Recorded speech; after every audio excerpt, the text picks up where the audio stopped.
என் உலகமே நீங்களும் அம்மாவும் தான். நீங்கெல்லாம் என்ன பத்தி கண்ட கனவும் வச்ச ஆசையும் எதுவுமே நிறைவேறல.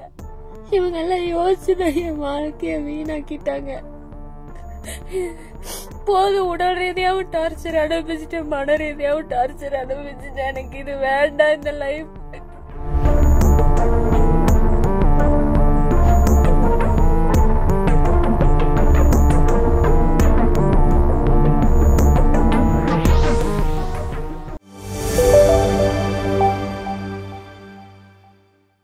திருப்பூர் மாவட்டம் அவினாசியில் திருமணமாகி 78 நாட்களே ஆன நிலையில் புதுமண பெண் ரிதன்யா காருக்குள் விஷம் அருந்தி தற்கொலை செஞ்சிருக்காங்க. கணவன் கவின்குமார் உடல் ரீதியாகவும் அதே போல மாமனார் மாமியார் என மூவரும் சேர்ந்து மன ரீதியாகவும் கடுமையான சித்திரவதை செய்து வந்ததாகவும், இனி இந்த வாழ்க்கையை தன்னால் வாழ முடியாது, மற்றொரு வாழ்க்கையை தேர்ந்தெடுக்க உடன்பாடு இல்லை என்று உருக்கமாக தனது தந்தைக்கு வாட்ஸ்அப்பில் ஆடியோ அனுப்பிவிட்டு தென்னை மரத்திற்கு பயன்படுத்தும் பூச்சி மருந்தை அருந்தி தற்கொலை செய்து கொண்டுள்ளார். ஆடியோ விவரம் தெரிய வந்ததை அடுத்து உறவினர்கள் சம்பந்தப்பட்ட மாமனார் மாமியார் மற்றும் கணவர் 3 பேரையும் கைது செய்ய வேண்டும் என்றும் சாலை மறியலிலும் ஈடுபட்டிருந்தனர். இதையடுத்து போலீசார் சம்பந்தப்பட்ட நபர்கள் கைது செய்யப்படுவார்கள் என உறுதியளித்ததின் பேரில் சாலை மறியல் கைவிடப்பட்டது. திருமணமான போதே இந்த பெண்ணுக்கு 300 சவரன் நகை, அது மட்டுமில்லாமல் 70 லட்சம் மதிப்பிலான வால்வோ கார் கொடுத்தும் மேலும் வரதட்சணை கேட்டு தன்னை கொடுமை செய்ததாக தந்தையிடம் கூறிவிட்டு இறந்திருக்கிறார். அவர் இறப்பதற்கு முன்பு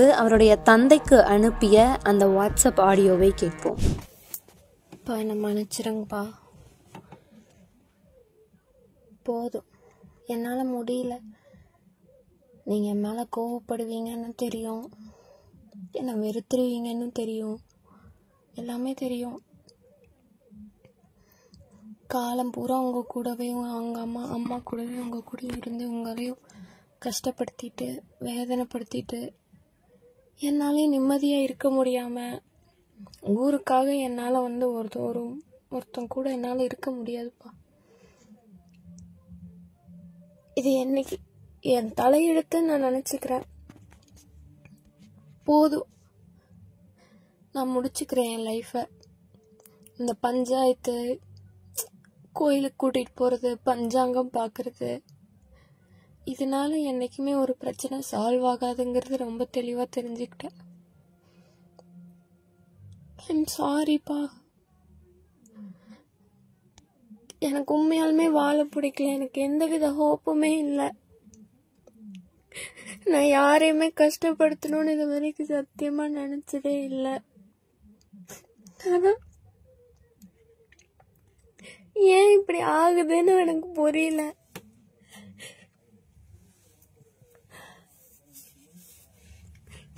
நான் போறேன்ப்பா. இதுக்கு மேலே இருந்து எந்த விதத்திலயும் உங்களை கஷ்டப்படுத்த விரும்பல. நான் உங்களுக்கு பிறந்ததே முதல்ல தப்பு. மன்னிச்சிருங்க. சாரி.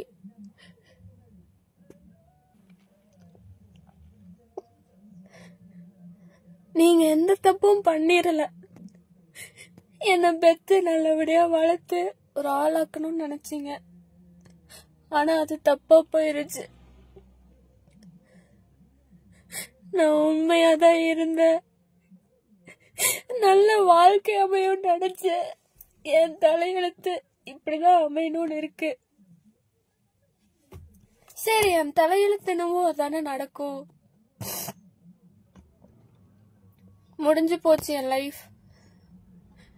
இத கண்டினியூ பண்றக்கோ இல்ல இத இப்போ முடிச்சாலும் இன்னொரு லைஃப் நாளைக்கு தேடுறக்கோ என் உடம்புலயும் தெம்பில்ல, என் மனசுலயும் தெம்பில்ல.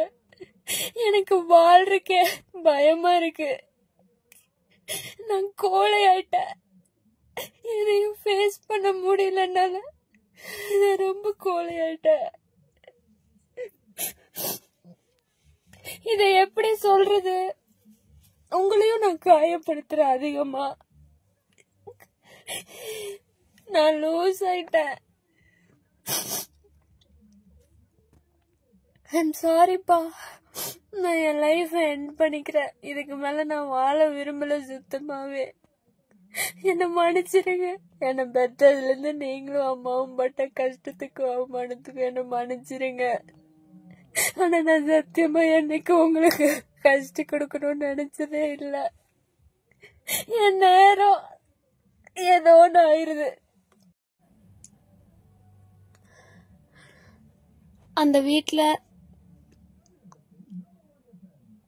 போய் என்னோட திங்ஸ் எடுக்க வேண்டியது என்னோட சிவப்பு கலர் ஹேண்ட்பேக் கட்டளை கீழே வச்சிருக்கிறேன். அந்த பேக்ல ஒரு சாவி இருக்குது.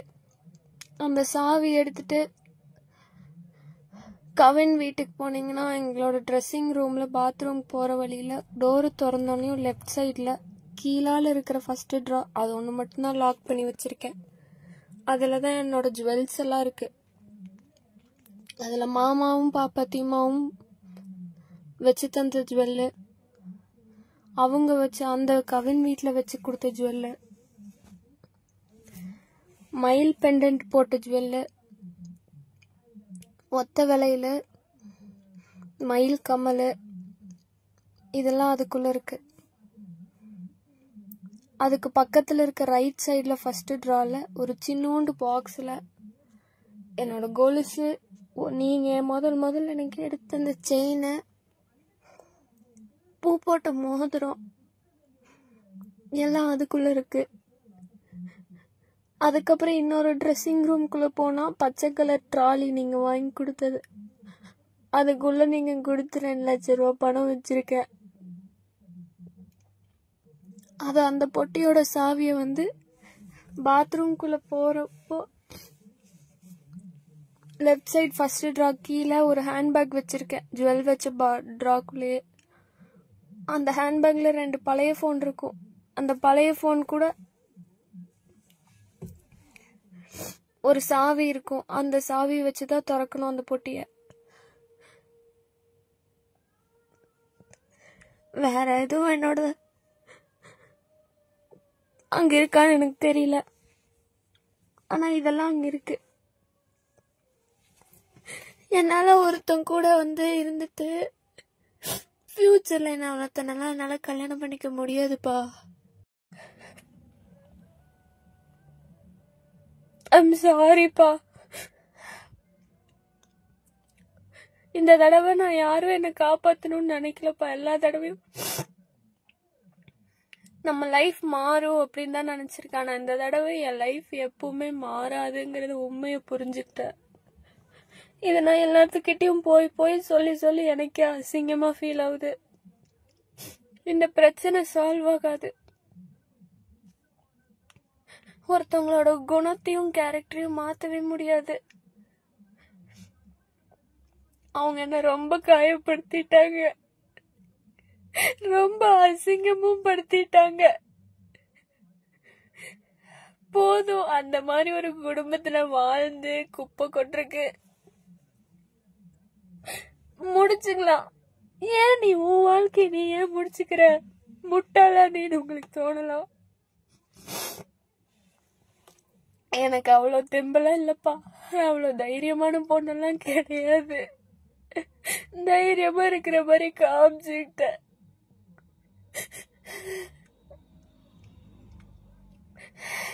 இந்த வாழ்க்கை வேண்டாம், முடிச்சிருக்கலாமே, பொறுமையா இருந்திருக்கலாமே நீங்க யோசிச்சிருந்தா இந்த வாழ்க்கைய முடிச்சாலும் இன்னொரு வாழ்க்கைய தேர்ந்தெடுத்துக்கிறக்கும் இன்னொரு வாழ்க்கைய ஏத்துக்கிறதுக்கான மன வலிமை என்கிட்ட இல்லப்பா. அது அசிங்கம்.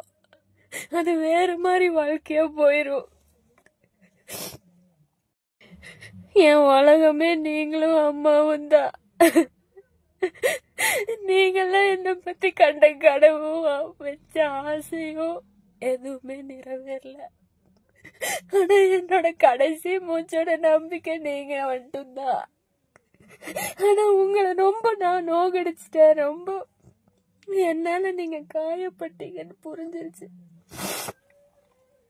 உங்களால வாயிட்டு சொல்லவும் முடியல.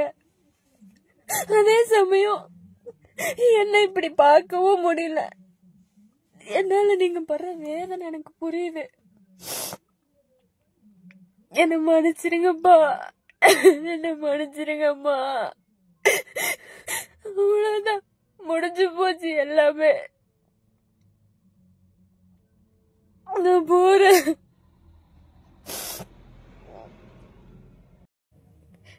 இவன் கூடயும் என்னால வாழ முடியல. இவனும் இவன் ஃபேமிலியும் ரொம்ப கிரிமினல் ஃபேமிலி. இவங்க எல்லாம் யோசிச்சுதான் என் வாழ்க்கைய வீணாக்கிட்டாங்க. என்ன பெத்த பாவத்துக்கு என் வாழ்க்கை வீணா போயிடும். நீங்களும் எல்லாத்துக்கும் சகிச்சு இன்னும் புள்ள வாழ்க்கை சரியாயிராதா? நாளைக்கு வேற கல்யாணம் பண்ணி வச்சா அவளை யாராவது கஷ்டப்படுத்திட்டா என்ன பண்றதுன்னு யோசிச்சு இந்த வாழ்க்கையை சரி பண்ண பாக்குறீங்க. அது எல்லா அப்பா அம்மாவும் நினைக்கிறதா. எனக்கு இந்த வாழ்க்கையில இவன் கூட வாழ்றதுக்கும் விருப்பம் இல்ல. இது இந்த வாழ்க்கை வேண்டான்னு டிசைட் பண்ணி வெளியில வந்துட்டா இன்னொரு வாழ்க்கையை தேர்ந்தெடுத்துக்கிறதுக்கான இதுவும் இல்ல. ஒருத்தனுக்கு ஒருத்திதான். இந்த ஜென்மத்துல எனக்கு ஒரு தடவை கல்யாணம் ஆயிடுச்சு. அந்த வாழ்க்கை எனக்கு சரியில்லாம போயிருச்சு. அவ்வளவுதான், முடிஞ்சது. அதுக்கு மேல நான் இனி எதுவும் வாழணும் அப்படின்லாம் நினைக்கல.